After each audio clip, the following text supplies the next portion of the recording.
Znači ovo prizivanje počinje kada Kaiba otkrije da Yugijev djed ima trećeg plavokog modrog zmaja.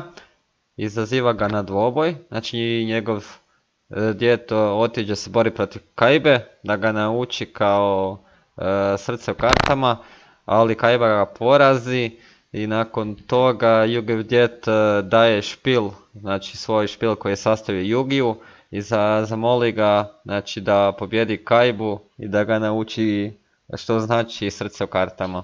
Uzmi ih, uzmi moje karte i nauči ga poštovanju, nauči Kaibu pravoj vrijednosti karata. Znači dvoboj počinje, makar u dvoboju, znači Yugi uspjeva prizvati svog mračnog čarobnjaka, ali Kaiba znači sa dva plavoka modra zmaja na polju šokira Yugija tako što znači priziva kartu njegovog djeda, znači priziva trećeg plavokog modrog zmaja znači na polje. Moja sljedeća karta, treći plavoki modri zmaj.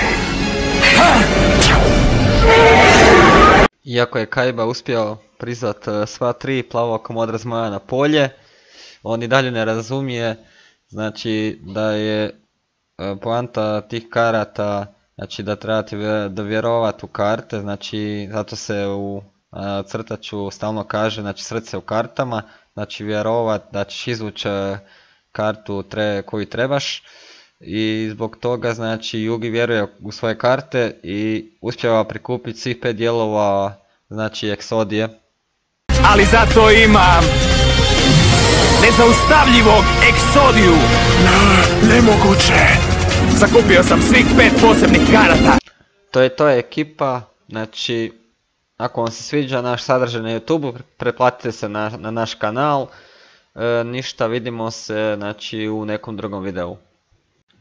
Kaiba bude teško poražen, znači Exodija ubije sva tri plavoka modrog zmaja, ali Kaiba i dalje ne shvaća kako je mogao izgubiti i sad će na kraju Yugi znači pomoću milenijske zagonetke pročistiti znači njegovu dušu, to jest njegov pa kao da će početi vjerovati u srce karata.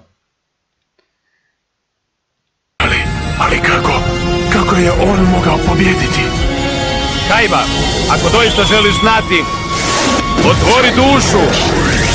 Nakon takvog znači čudesnog prizivanja preostala je još samo jedna stvar koju Yugi treba napraviti. Exodija! Uništi!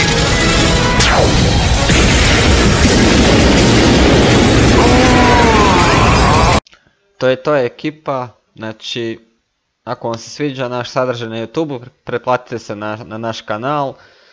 Ništa, vidimo se znači u nekom drugom videu.